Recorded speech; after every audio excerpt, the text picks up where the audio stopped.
Bueno, un lujo estar aquí finalizando este gran evento hoy aquí en Bilbao. Y bueno, yo os voy a hablar efectivamente del futuro, ¿no? Hablar del futuro es fácil. Bueno, es fácil hablar, luego que luego se cumpla es más difícil. Todos los que nos dedicamos a esto de tratar de predecir el futuro y también de crear el futuro, lo que tratamos es de estar preparados para muchos futuros, ¿no? El futuro en realidad es plural, ¿no? Yo creo que no es singular. Por lo menos hoy puede haber muchos posibles futuros, con lo cual hay que ver cuál de esos futuros se aterriza, ¿no? Yo estoy recién llegado, bueno, tras el tema este del apagón, de Singapur. Vengo ahí de una de las conferencias más importantes de inteligencia artificial, que se llama iClear, donde precisamente pues, sí es una ciudad del futuro. Yo creo que si la habéis visitado y si no la habéis visitado, yo creo que es preciosa. Y ahí vengo de una conferencia que se llama iClear, ¿no? Que se llama una de las conferencias relacionada con las representaciones del aprendizaje, ¿no? De cómo hacemos que las máquinas aprendan, ¿no? Yo siempre digo que me dedico a enseñar máquinas, a ser profesor de máquinas de alguna manera. Porque los que nos dedicábamos antiguamente o seguimos haciéndolo a programar, yo cada vez más lo que hacemos es enseñar más que programar máquinas, ¿no? Y esta conferencia, la primera vez que fui éramos unas 100 y pico personas, esta vez éramos 10.000, otra de las que voy también ya son 12.000 personas, ya lo de investigadores, de personas que estamos creando estas cosas, ¿no? Y en el fondo el futuro, estos próximos 5 años van un poco de esto, ¿no? De que vamos a empezar a dejar de crear o de utilizar herramientas y estas herramientas pues quizás efectivamente se conviertan en este próximo nosotros, ¿no? Y de eso va un poco la inteligencia artificial general, ¿no? La inteligencia artificial general va de que el ser humano ha sido capaz de crear una máquina que es tan inteligente como un ser humano. Es decir, sería el equivalente a un ser humano en todas las dimensiones posibles, ¿no? Y dentro de todas esas dimensiones, esto de la inteligencia artificial general hasta hace poco era algo que se planteaba como, bueno, como algo de la ciencia ficción, ¿no?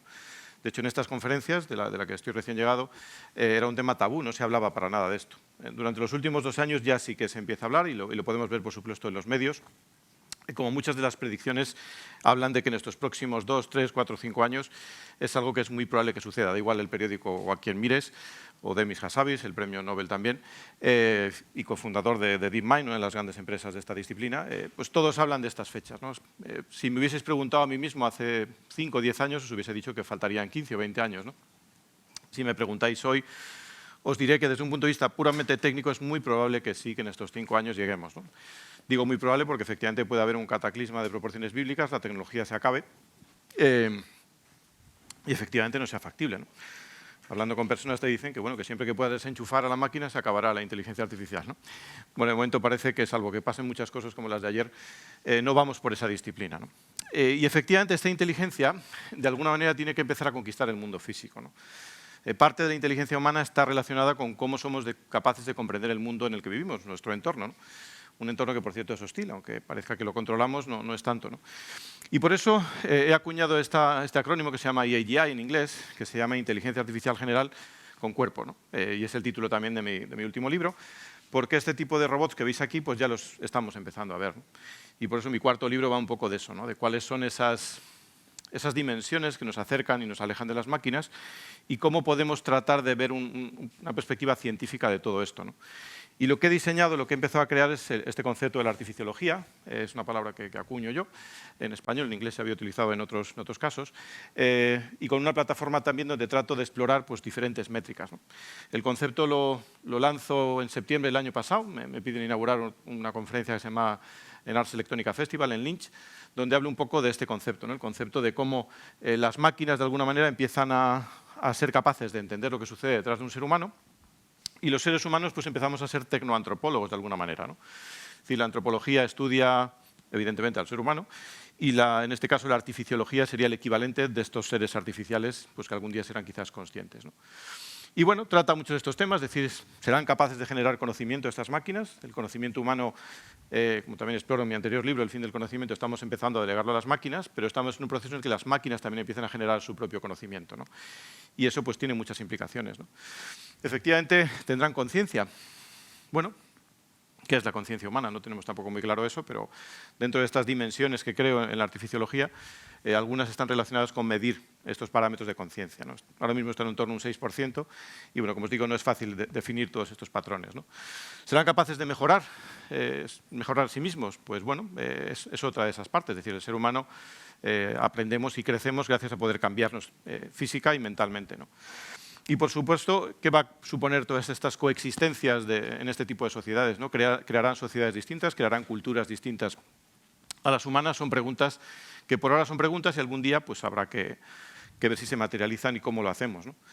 Y esa ética tendrá una ética, la misma que el ser humano, tendrán otra muy distinta, y en ese caso, pues bueno, ¿cómo lo vamos a manejar los humanos para hacerlo, ¿no? Una de las formas de medir la inteligencia, que quizás no sea la mejor, es el coeficiente intelectual famoso, ¿no? Desde hace muchos años se estableció para medirlo, se supone que 100 era el promedio, ahora parece que está en torno a 90 y tantos, parece que se disminuye el coeficiente intelectual humano, y las máquinas hasta hace poco, pues en este tipo de test, pues no salían muy bien, ¿no? Y desde hace no mucho, pues empiezan a hacerlo bastante bien, ¿no? Una vez que me lo hice, me dio en torno a 138 y ya están a punto de pillarme. Hace una semana salía un modelo que ya tiene 132 puntos en base a este test, el test puro, el test oficial de Noruega. Es cierto que ese test es muy probable que estos algoritmos, como el GPT-O3, que es el que sacó 132 puntos, es probable que lo hayan aprendido, con lo cual quizás tengan algo menos. Siempre es muy difícil esto de las métricas, de ver si efectivamente son correctas o no, porque si se aprenden las métricas, pues parece que no es muy correcto. Pero es cierto que ya muchas de ellas han pasado ese nivel de 100, ¿no? Y se estima que en estos 5 años, de lo que va esta charla de hoy, pues es posible que lleguen a 300 de coeficiente intelectual, ¿no? Es decir, que una máquina sea capaz de triplicar el promedio humano de inteligencia o de esta métrica de inteligencia, que como os digo no es la única, ¿no? Dentro de esta artificiología, pues lo que he hecho es definir 144 métricas científicamente, donde se puede, hay cosas que todavía no está muy claro, para ver efectivamente cómo en qué cerca o lejos estamos de llegar a, pues bueno, que sean capaces de tener empatía, que sean capaces de sentir, de percibir el mundo, de interactuar con él, al igual que lo hacemos los seres humanos. Y en la última edición de este barómetro pues estamos en torno a un 60%, 62%. Si nos vamos acercando, va creciendo.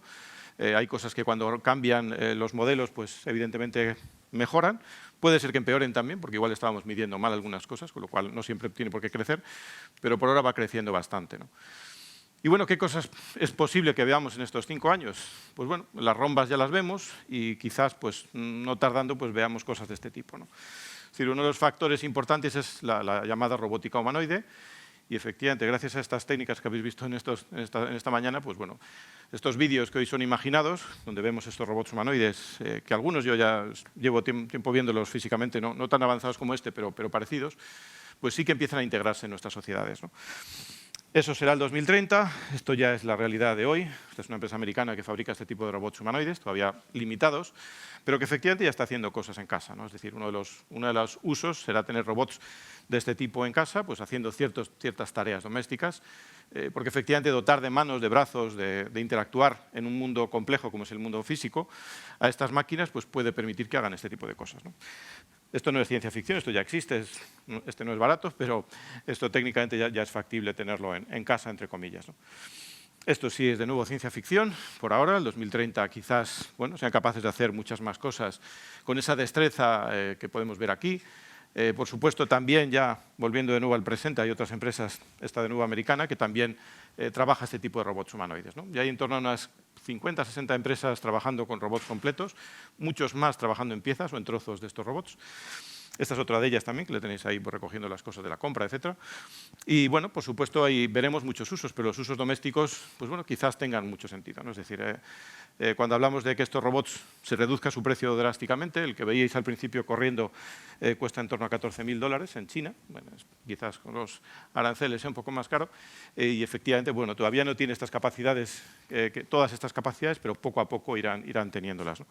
De hecho, en China ya tienen el primer restaurante 100% robótico y 100% autónomo. Es decir, ahí solo están los comensales humanos y el resto de elementos son robots, que son los que atienden, crean la comida, limpian, etcétera.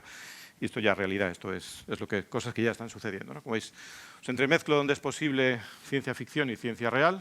Esto es ciencia ficción, de nuevo.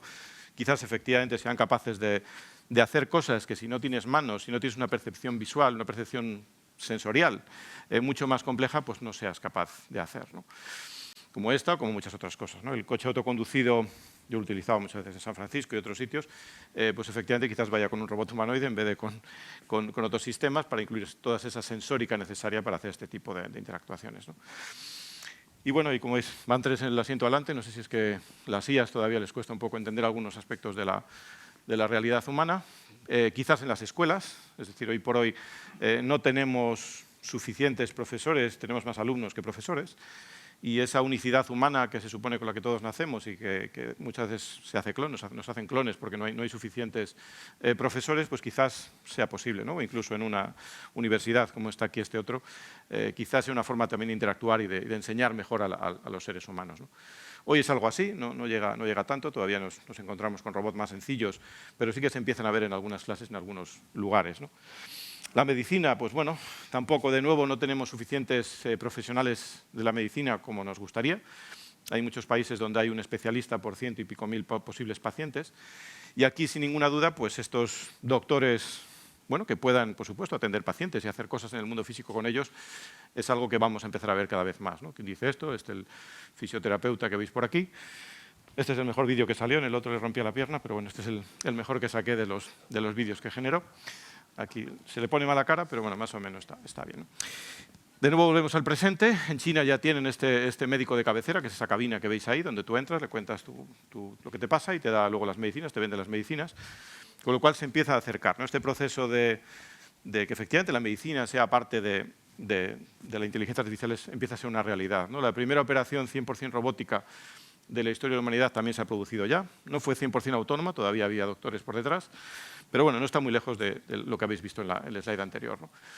También, por supuesto, en labores de construcción, es decir, tratar de entender y de fabricar, ¿no? Es decir, yo siempre he dicho que todo lo que un ser humano es capaz de aprender a hacer, pues bueno, hay seres humanos que son más inteligentes y luego lo optimizan, lo mejoran, pero hay todavía seres humanos más inteligentes que lo que hacen es que lo automatizan, ¿no? Es decir, en vez de repetir RQR lo que has aprendido a hacer, pues buscas una forma de automatizarla, ¿no?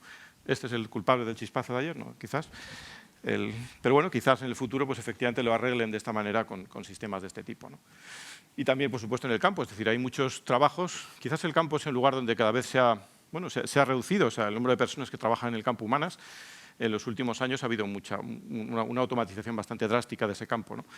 Pero bueno, no está muy lejos de que esto sea una realidad también en estos 5 años, dada la reducción de coste de estos dispositivos, que es lo que lo está de alguna manera motivando y lo que está acercando este posible mundo del futuro, ¿no?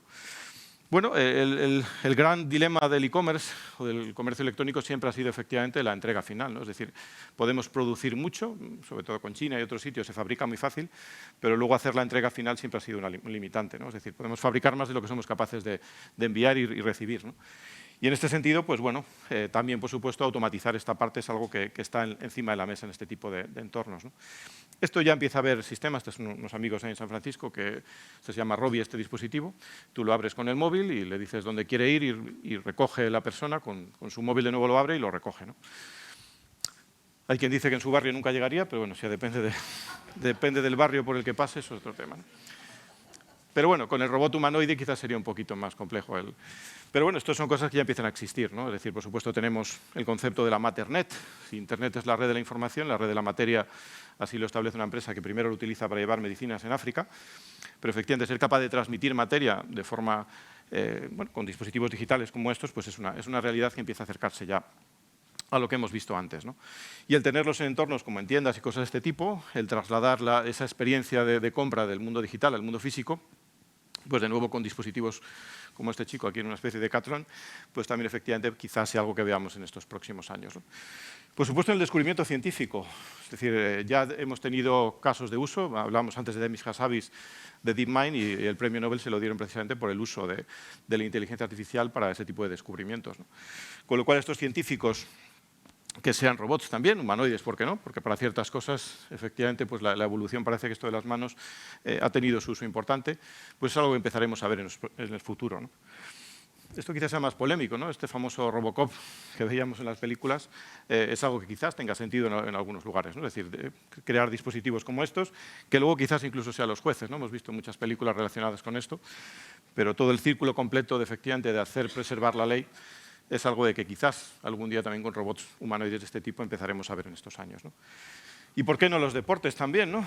Es decir, siempre hemos visto una de las formas de medir el avance de la inteligencia artificial precisamente ha sido mediante, bueno, hacer competiciones, ¿no? Primero nos ganaron al ajedrez, luego nos ganaron al Go, y quizás, ¿por qué no? No tardando tengamos ese primer partido de fútbol, bueno, totalmente entre humanoides y humanos, ¿no? Esto no está muy lejos, esto en realidad está bastante cerca. DeepMind también, otra de las cosas que hace es esto, es decir, trata de primero enseñarles en un mundo digital y luego trasladar eso a un mundo físico para ser capaz de, bueno, de hacer que aprendan las complejidades del mundo real para poder trasladarlo, ¿no? Evidentemente estos son más chiquititos y son distintos, pero efectivamente cuando sean como los otros que hemos visto, pues quizás sea factible utilizarlos para esto, ¿no?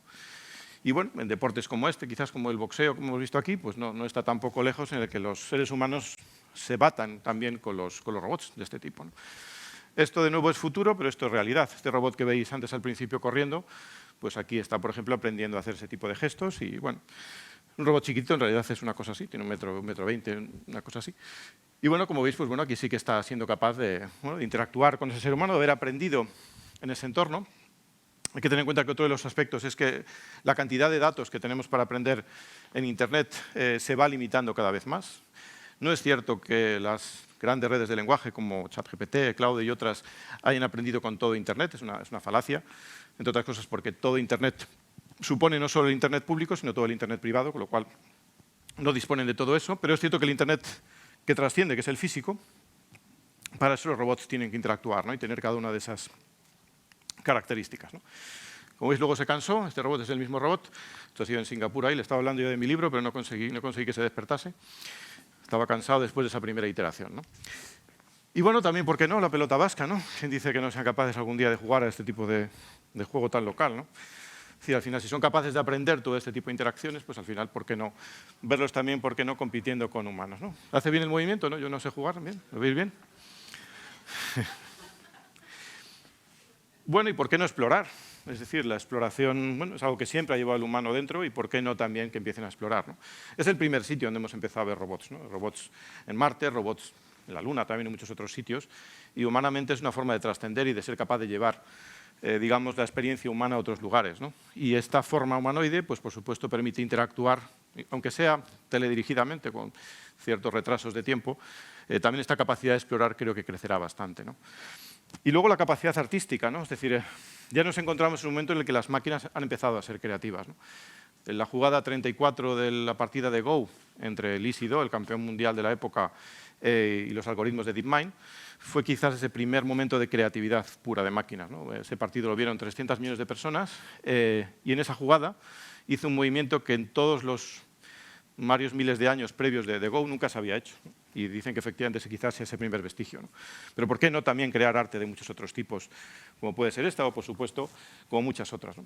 El día que los veamos así en el supermercado, pues bueno, quizás ese momento habrá llegado, ¿no? No sé si los factores económicos harán que esto sea realidad en el 2030 o tardará un poco más. Es cierto que si hablamos de costes ya de en torno a 10, 12, 14, 15.000 dólares, pues no está muy dispar, que puedan efectivamente multiplicarse. Mis estudios actuales hablan en torno a 15 millones de robots humanoides de aquí al 2030 y quizás sean más, dependerá un poco de muchos otros factores, pero es cierto que la misma capacidad que necesitas para fabricar un coche eléctrico, pues prácticamente con esa misma fabricas 2 humanoides, hoy quizás luego sean 4, 8, 10, y podéis imaginaros que habrá muchos usos para que esto sea una realidad, ¿no? Esto es real, es decir, sí que los ves en algunas ciudades chinas, empiezas a verlos ya, es decir, verlos caminando entre nosotros hoy todavía nos sorprenderá. Quizás aquí en Europa se regule más y tardaremos más en verlos, pero si viajáis a Singapur o a cualquier otra ciudad de China o en otros sitios, pues es probable que los veamos más cerca de lo que nos imaginamos, ¿no? Y quizás, ¿por qué no? La siguiente conferencia, en vez de darla yo, pues la dará un robot de este tipo, ¿no? Quizás les veremos también haciendo transmisión de conocimiento, es decir, si ya van a ser capaces de generar conocimiento, ¿por qué no transmitir conocimiento, ¿no? Con lo cual yo creo que nos encontramos de nuevo en un momento de la historia de la humanidad que de nuevo es fascinante y por otro lado también es desafiante. Con lo cual, bienvenidos y bienvenidas a la inteligencia artificial. Muchas gracias.